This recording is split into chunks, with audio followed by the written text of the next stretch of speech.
আমার গায়ে থেকে ওড়নাটা দিয়ে সে আবার প্রথমে হাত বাঁধে, এরপর আরেকটা কাপড় নিয়ে সে আমার মুখটাও বেঁধে ফেলে। কোনো চিৎকার করার সুযোগও সে আমাকে দিত না। এরপর চলে যাওয়ার সময় দরজায় তালা ঝুলিয়ে বাইরে চলে যেত। এত কিছু করার পরও না আমি আমার স্বামীকে প্রচন্ড ভালোবাসতাম। হ্যালো এভরিওয়ান, আসসালামু আলাইকুম সবাইকে। ওয়েলকাম জানাচ্ছি নতুন আরো একটা ভিডিওতে।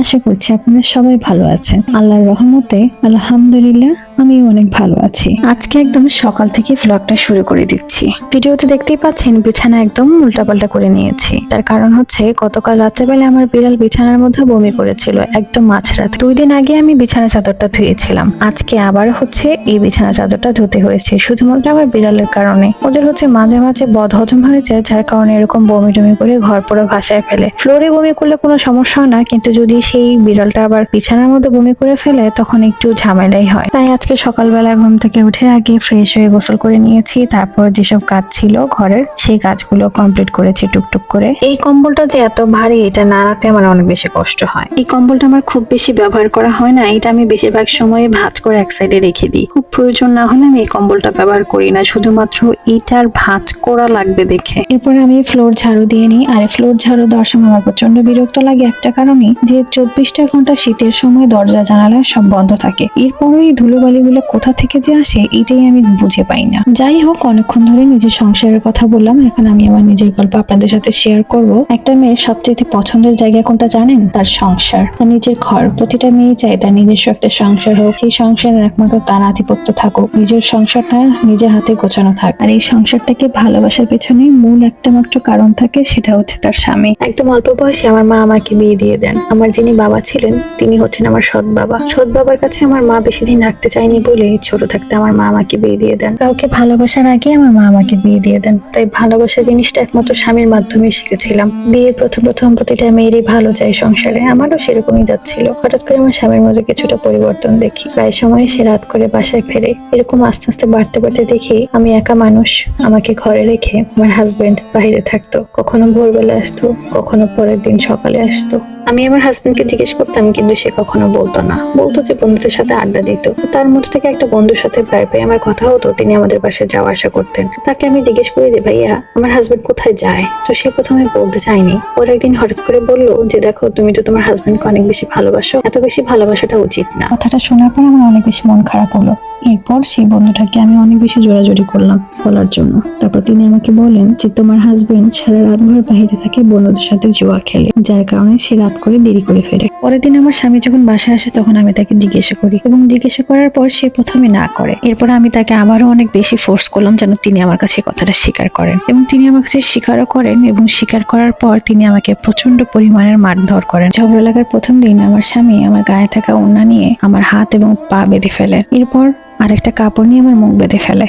এরকম প্রতিদিন রাত্রেই সে আমাকে বেঁধে রেখে চলে যেত, আর যাওয়ার সময় দরজা তালা মেরে চলে যেত। আমার এমনই দিন গেছে, আমি অনেকদিন যাবৎ খাওয়া দাওয়া করি না, আমাকে খেতেও দিত না। সে প্রচন্ড পরিমাণে আমাকে মারধর করতো আর এইভাবে বেঁধে রেখে চলে যেত। আমার শ্বশুর শাশুড়ি কেউই বেঁচে নেই। ছোট থেকেই আমার হাজবেন্ড তার চাচার কাছে বড় হয়েছে। প্রায় সময় আমাকে এরকম মারতো এবং ঘর তালা মেরে দিয়ে চলে যেত। আমার চাচা শ্বশুর এগুলো খেয়াল করতো। একদিন আমার হাজবেন্ডকে ডেকে পাঠায় এবং তাকে বলে, তুই কিসের জন্য এভাবে ওকে বেঁধে রাখছিস, ওকে যেন আর না মারা হয়। এরকম নানান ভাবে আমার হাজবেন্ডকে বোঝানো হয়, কিন্তু আমার হাজবেন্ড আগের মাথায় বারবারই বলতো আমি আমার বউকে ইচ্ছা মতো মারবো, তাতে আপনার কি। এই বলে চাচা শ্বশুরের সামনে আমাকে আরো মারধর করতো। যাই হোক, এভাবে আমার সংসার জীবনটা চলতে থাকতো, কিন্তু তারপরেও তার প্রতি আমার কখনো রাগ বা ঘৃণা এসব কখনো জন্মায়নি। আমি তাকে প্রচন্ড পরিমাণে ভালোবাসতাম, কারণ ছোটবেলায় যেহেতু আমার বিয়ে হয়েছে, আমার ভালোবাসার মানুষই ছিল একমাত্র আমার হাজবেন্ড। হঠাৎ একদিন আমার হাজবেন্ডের মন মেজাজ খুবই ভালো ছিল। তিনি আমাকে বলছিলেন যে চলো, অনেকদিন হলো কোথাও ঘুরতে যাই না, আজকে তোমাকে নিয়ে ঘুরতে যাব। তা আমি অনেক বেশি খুশি হয়ে গেলাম যে যাক,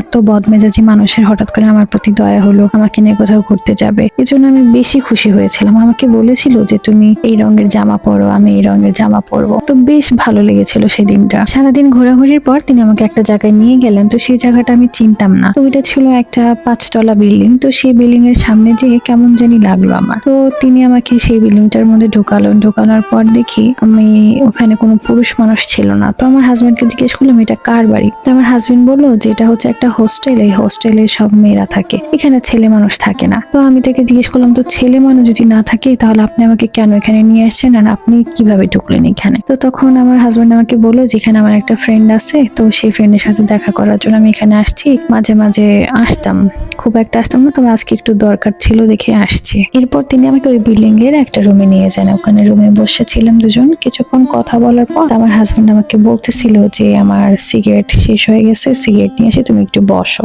এই বলে তিনি নিচে চলে যান আর সাথে করে আমার ফোনটা নিয়ে যায়। তার ফোনে ব্যালেন্স ছিল না বলে আমার মোবাইলটা নিয়ে যায়, বললো যে এখনই চলে আসছি, তুমি 5 মিনিট একটু বসো। তো আমিও আমার সরল মনে তাকে যেতে দিলাম এবং আমার ফোনটাও সে সাথে করে নিয়ে গেল। এরপর আমি ঘরের মধ্যে 5 মিনিটের জায়গায় 10 মিনিট অপেক্ষা করি, 20 মিনিট অপেক্ষা করি, এরকম করতে করতে 30 মিনিট হয়ে যায়। তারপর আমার স্বামী আর ঢোকে না। তো আমার স্বামী না আসার কারণে আমি অপেক্ষা করতে করতে কখন যে চোখ লেগে ঘুমিয়ে যায় আমি নিজেও টের পাই না। এরপর হঠাৎ করে দেখি আমার মাথার কাছে একজন মহিলা আমার মাথা ধরে ডাকতেছে। আমি সেই মহিলাটাকে দেখে অনেক ভয় পেয়ে যাই এবং তাকে জিজ্ঞেস করি আপনি কে? তিনি আমার কথার উত্তর না দিয়ে বলতেছে যে চলো তোমাকে নিয়ে একটা জায়গায় যাব। তো তখন আমি তাকে বললাম কেন আমি আপনার সাথে যাব, আমার হাজবেন্ড কোথায়? তো আমার এই কথাটা শুনে মহিলা বলতেছে যে তোমার হাজবেন্ড কোথায়, মানে তোমার হাজবেন্ড কখন আসলো? পরে আমি তাকে বললাম যে আমার হাজবেন্ড তো আমার সাথেই আসছিল, আমি যাকে নিয়ে ঢুকছিলাম তিনি হচ্ছে আমার হাজবেন্ড। তো আমার এই কথাটা শোনার পর বললো যে শোনো, তোমার হাজবেন্ড হচ্ছে আমরা একটা জায়গায় আটকায় রাখছি, তুমি যদি আমার কথা না শোনো তাহলে তোমার হাজবেন্ডকে আমরা মেরে ফেলবো। ওনার এই কথাটা শুনে আমি অনেক কান্নাকাটি করি এবং অনেক আকুতি মনিত করি আমার হাজবেন্ডকে ছেড়ে দেন, আমি হাজবেন্ডের সাথে আমি আমার বাসায় যেতে চাই। তখন এই মহিলা আমাকে বললো যে তুমি যদি তোমার হাজবেন্ডকে বাঁচাতে চাও তাহলে আমাদের কথা অনুযায়ী কাজ করো, তোমাকে দেহ ব্যবসা করতে হবে, আমরা এখানে যেসব মেয়েরা আছে তাদের মতো করে তোমার দেহ ব্যবসার কাজ করতে হবে, তুমি দেহ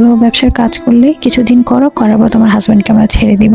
তখন আর আমার মাথা কোনোভাবে কাজ করছিল না, আমার মাথায় একটাই চিন্তা হচ্ছিল যে আমার হাজবেন্ডকে আমার বাঁচাতে হবে। তাই কোনো কিছু না ভেবে তাকে বললাম যে ঠিক আছে আমি কাজ করব, করে আমি আমার হাজবেন্ডকে বাঁচাবো। এরপর তিনি আমাকে বলেন তোমার ঘরে আমি একজন কাস্টমার পাঠাচ্ছি, তুমি তাকে যেভাবে সেবা যত্ন করা হয় সেভাবে করবে, তার সাথে কোনো বাড়তি কোনো কথা বলবে না, তাহলে তোমার হাজবেন্ডকে কিন্তু আমরা মেরেই ফেলবো। তার এই কথা শুনে আমি রাজি হই। এরপর সেই মহিলাটা আমাকে বাইরে থেকে তালা মেরে চলে যায়। কিছুক্ষণ পর দেখি একটা লোক আসে, ঘরের মধ্যে প্রবেশ করে। তো সেই লোকটাকে দেখে আমার প্রচন্ড ভদ্র মনে হয়েছিল, তবে আল্লাহর কাছে লাখ লাখ শুকরিয়া যে সেদিন সেই লোকটা আমার ঘরে এসেছিল। সেই লোকটা যদি আমার ঘরে না আসতো তাহলে আমি এখান থেকে কখনোই বের হতে পারতাম না। লোকটা দেখতে এতটা বেশি ভদ্র ছিল। তো তিনি আসার পর সে প্রথমে তার সম্পর্কে, তার জীবনের কোনো ঘটে যাওয়া ঘটনা এবং তার জীবনের যত কষ্ট ছিল তিনি আমার সাথে শেয়ার করেন এবং শেয়ার করার পর তিনি আমার সম্পর্কে জানতে চান। প্রথমে আমি ভয়ে বলতে চাইনি, এরপর তিনি আমাকে অনেক জোরাজোরি করলেন, তারপর আমি সমস্ত ঘটনা তাকে খুলে বললাম। আমার এই কথাগুলো শোনার পর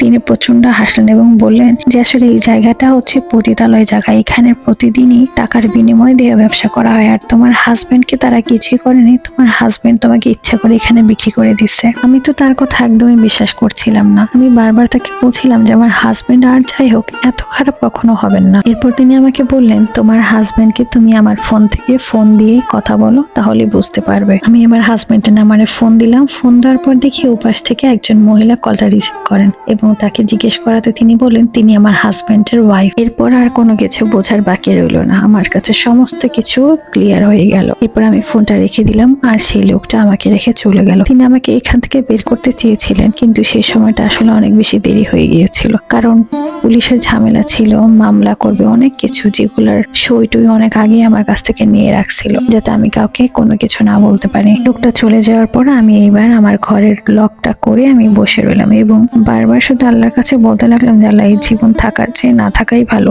যাকে আমি এত বেশি বিশ্বাস করতাম, এত বেশি ভালোবাসতাম, যার এত মারধর খেয়েও যার সাথে সংসার করতে চেয়েছি, সেই মানুষটা কিনা আমাকে বেঁচে দিল, এর চাইতে ভালো আমার মরে যাওয়াই। এরপর আমি ঘরে তন্ন করে খুঁজতে লাগলাম যে কোনো ছুরি কিংবা ব্লেড কিছু পাই কিনা, কিন্তু কোনো কিছুই পাচ্ছিলাম না। তো হঠাৎ করে উপরে একটা ভেন্টিলেটর ছিল, সেখানে হাত দিতে দেখি একটা প্যাকেট পেলাম। সে প্যাকেটটা ছিল ইঁদুর মারার ওষুধ। এটা দেখার পর আমি এত বেশি খুশি হলাম যে মানুষ নিজে আত্মহত্যা করার জন্য প্রথমে কষ্ট পায়, আর আমি ইঁদুরের প্যাকেট দেখে আমি আরো বেশি খুশি হলাম। যাই হোক আমি সেটা খেলাম এবং এত বেশি যন্ত্রণা হচ্ছিল যে আসলে আমার আসলে কোনো বোধ ছিল না। তো এরপরে কি হয়েছে না হয়েছে আমি জানি না। আমি জ্ঞান ফিরে দেখি আমি হসপিটালে, চোখ খুলে দেখি আমার হাজবেন্ড আমার পাশে দাঁড়িয়ে আছে এবং তিনি আমাকে বারবার বলছেন যে আমার আসলে ভুল হয়ে গেছে, আমার এই ধরনের কাজ করাটা ঠিক হয়নি। আমার তাকে দেখার পর এত বেশি অভিমানের রাগ কাজ করছিল যে আমি আসলে যদি পারতাম এখন তার সাথে চিৎকার করে ঝগড়া করতাম, কথা বলতাম যে কেন তিনি এই কাজটা করলেন। এত বেশি আমি দুর্বল ছিলাম যে তার সাথে কথা বলার মতো আমার সে শক্তি কাজ করছিল না। শুধু তাকিয়ে তাকিয়ে তার কথাগুলো আমি শুনছিলাম। প্রচন্ড জিদ কাজ করছিল, কিন্তু কিছু বলতে পারছিলাম না। একটা সত্যি কথা কি, মেয়ে মানুষ বিয়ের পর